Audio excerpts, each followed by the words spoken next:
Kabar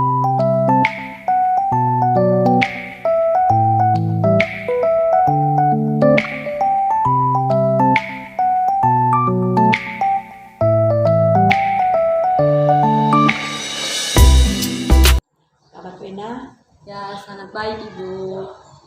Kira-kira Ibu ada waktu ini Bu? kenapa? Ada, selalu ada.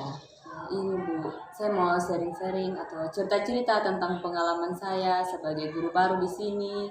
Ada banyak masalah-masalah yang terjadi yang saya hadapi di sini Bu. Tuh.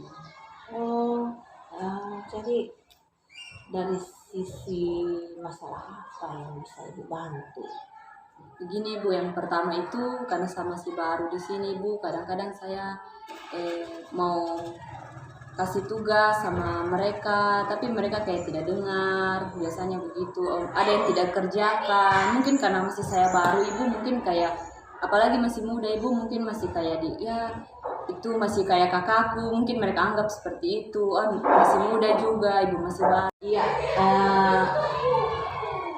saya sudah mendengar yang Ibu Vena alami ya sebagai guru baru dalam hal ini ya pembelajaran yang diberikan memang terkadang terbentur dari sisi anak-anak ya.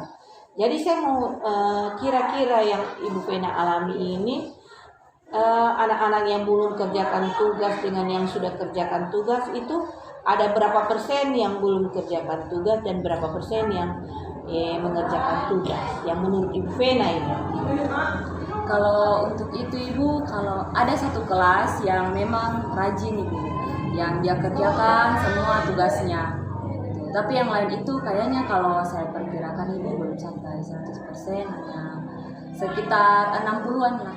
Iya, tadi Ibu sudah dengar Ibu Vena punya persoalan di kelas. Jadi kalau bisa kita lihat bahwa ada juga anak-anak sebenarnya punya kemampuan, ada anak-anak juga ya mungkin ada faktor-faktor lain sehingga mereka itu malas mengerjakan tugas.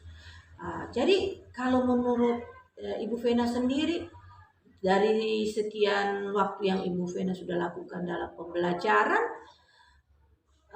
anak-anak yang faktor-faktor apa kira-kira yang membuat anak-anak itu menjadi seperti itu?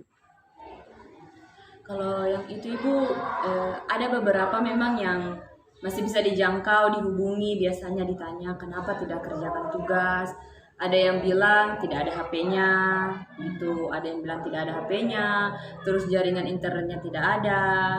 Terus katanya kalau dia mau ke sekolah tidak ada kendaraannya. Biasanya begitu Ibu alasan-alasannya mereka, sehingga mereka tidak dapat mengerjakan tugas atau langsung bertanya ke sekolah. Iya, benar juga sih. Kalau memang kita sebagai guru kita seringkali perlu lebih paham kondisinya anak-anak. Dari yang Ibu Vena katakan tadi, kira-kira apa yang menjadi trik-trik langkah-langkah yang akan Ibu Vena lakukan ke depannya ketika menghadapi hal-hal ini dan kira-kira apa yang akan Ibu Vena lakukan? Kalau yang itu Ibu, kalau yang pertama yang tidak memiliki kendaraan, ketika dia memang pas datang ke sekolah atau yang tidak memiliki HP, Ibu apalagi yang tidak memiliki HP itu yang banyak sekali kendalanya. Jadi saya ketemu langsung, terus saya tanya, kamu bisa kerjakan ini? Gitu saya tanya. Dia bilang, oh bisa Ibu, nanti Ibu kasihkan kamu buku, Ibu kasih tunjuk, dia punya soal-soal apa-apa, terus kalau misalkan tidak punya HP kan biasa tidak punya internet. Nah silakan cari di buku, karena jawabannya pasti ada di buku, dibaca pasti ada itu. Tinggal itu solusi-solusinya Ibu. Kalau yang tidak memiliki kendaraan, tapi dia mungkin punya HP-nya, mungkin bisa dia kirim tugasnya, bisa dia kirim langsung ke HP gitu. Tidak apa-apa kalau memang dia tidak bisa datang langsung ke sekolah. Terus kalau untuk yang tidak punya HP, ada HP-nya tapi internetnya mungkin tidak ada Ibu, saya bilang kalau ketemu langsung ke sekolah saya kasih tahu kalau yang tidak memiliki internet bisa datang langsung, datang konsultasi langsung sama Ibu, karena kalau ada siswa datang bertanya pasti dikasih jawabannya, dikasih solusinya bagaimana, dikasih soalnya ini yang dia harus kerjakan, dikasih tunjuk gitu. Tidak apa-apa mereka datang. Mungkin ada juga faktor yang pertama itu ibu mungkin mereka malu, tidak pede, tapi kadang-kadang saya kasih arahan supaya mereka itu tidak takut salah. Kadang-kadang mereka takut salah, itu yang saya lihat ibu. Ya, dari yang saya lihat ibu punya percakapan ini ternyata sebenarnya Ibu Vena sudah memiliki langkah-langkah yang luar biasa untuk menangani anak-anak seperti ini.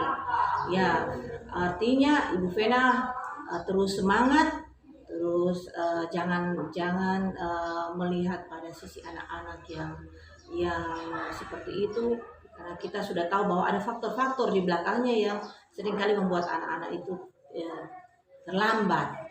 Jadi di dalam hal pemahaman juga Ibu Vena harus tetap semangat memberikan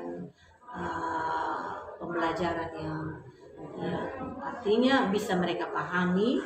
Kemudian dari sisi tugas-tugas tadi Ibu Vena sudah punya langkah-langkah dan itu terus dilakukan, jangan sampai patah semangat, terus saja berkarya. Saya yakin Ibu Vena pasti bisa, dan karena itu juga yang sudah pernah kami kerjakan, dan itu pun harus dengan percaya diri, dan saya yakin Ibu Vena pasti bisa tetap semangat ya.